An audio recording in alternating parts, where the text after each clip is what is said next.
V UKC Maribor bomo v torek 5.1. nadaljevali z cepljenjem proti COVID-19. To je pravzaprav velik trenutek za našo ustanovo. Kot veste, je 145 uslužbencev že bilo cepljenih. V drugi fazi, se pravi v torek, bomo pa pričeli z cepljenjem 800 uslužbencev, in sicer po prednostnih kriterijih, ki so, kot veste, neposredna izpostavljenost delu z bolniki z COVID-om, starost in pa pridružene bolezni. Skratka, oblikoval se je vrstni red. Vrstnega reda se bomo natančno držali. Tudi sam sem v tem vrstnem redu in bom cepljen takoj, ko bom prišel na vrsto. Kot veste, se je v naši ustanovi za cepljenje prijavilo približno 1300 zaposlenih. Sam si želim, da bi bilo tega več. Ljudje se bodo prepričali, da je cepivo varno. Sam kot strokovni direktor pa gotovo zagovarjam stališče, da je cepljenje potrebno in to čim prej v čim večjem številu. Vsem lepa hvala. Cepljenje se opravlja sedaj z cepivom podjetja Pfizer-BioNTech.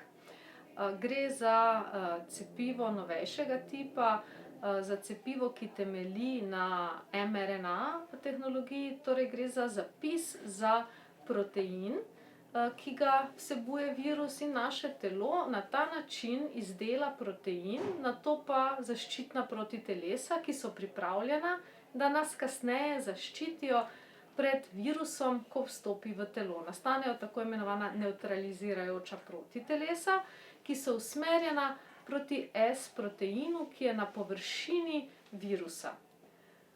To je mehanizem delovanja cepiva, ki se sicer nekoliko razlikuje od starih cepiv, ki jih poznamo in so že leta na tržišču, pa vendarle ne tako zelo. Gre le za to, da tokrat ne vnašamo v telo antigena, torej delčka virusa, pač pa informacijo o tem, kakšen naj ta protein bo, torej informacijska RNA, se vnese v telo in naše celice nato izdelajo točno takšen protein, kot ga vsebuje virus, in telo izdela nato protitelesa, ki nas kasneje ščitijo.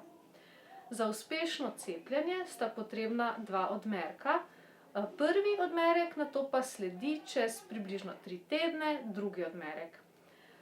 Po raziskavah, ki so bile opravljene, 7 dni po drugem odmerku razvije 95% ljudi zaščito pred okužbo z virusom SARS-CoV-2.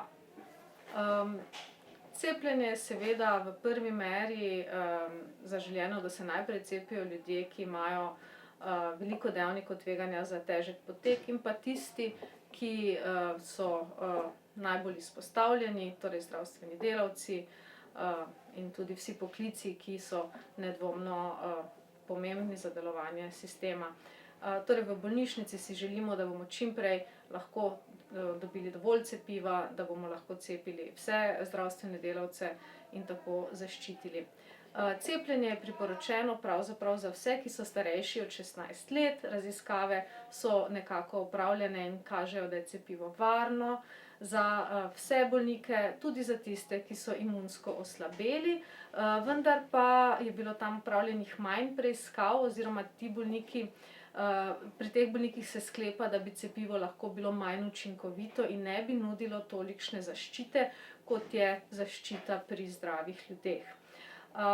Zaenkrat se cepljenje nosečnic odsvetuje, saj ni čisto znano, ali bi morebiti lahko šlo za kakšne stranske učinke cepljenja. Vsekakor pa cepljenje ne vpliva na plodnost, kot so bile neke podatki, ki so se širili po omrežjih. Cepivo ne vpliva na plodnost in to so tudi pri kliničnih preizkušanjih, ki so v fazi razvoja zdravila bila opravljena na živalih, to ni bilo nikoli ugotovljeno ali potrjeno. Poudariti pa je potrebno, da dokler bo epidemija razhajala po Sloveniji, kar bo še kar nekaj časa, bo kljub cepljenju potrebno še naprej upoštevati zaščitne ukrepe, saj cepivo zaščiti nas pred boleznijo. Ne vemo pa, ali nas zaščiti pred tem, da ne bi virusa brez simptomov prenesli na drugega.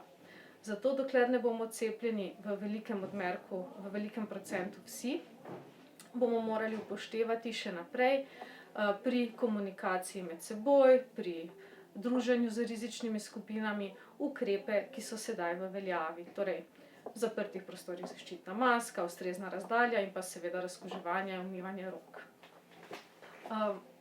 Stranski učinki cepljenja so podobni, kot so stranski učinki cepljenja pri ostalih cepivih, recimo pri cepivu proti sezonski gripi. Najpogosteje opisani so bolečina na mestu vpoda, bolečine po mišicah, sklepih, glavobol. Gre za blage stranske učinke, ki minejo. Resnejših stranskih učinkov ni bilo oziroma so bili izjemno redki, tako da se je cepivo izkazalo v kliničnem preizkušanju doslej kot varno cepivo. Cepljenje svetujemo vsem. V UKC Maribor smo v bistvu že pred časom začeli z orientacijskim poizvedovanjem, potem smo pristopili k ozaveščanju in izobraževanju naših zaposlenih. V zadnjih dneh smo pa začeli zbirati konkretno poimenske prijave, ki prihajajo in v bistvu imamo že precej prijavljenih zaposlenih, hkrati pa smo se odločili tudi že za strategijo, kako bomo porazdelili te prve omejene odmerke, in sicer bomo najprej cepili najbolj ranljive zdravstvene delavce, ki delajo neposredno s pacienti in imajo dejavnike tveganja za težji potek bolezni. Kar se tiče logistike in shranjevanja cepiva, smo pripravljeni.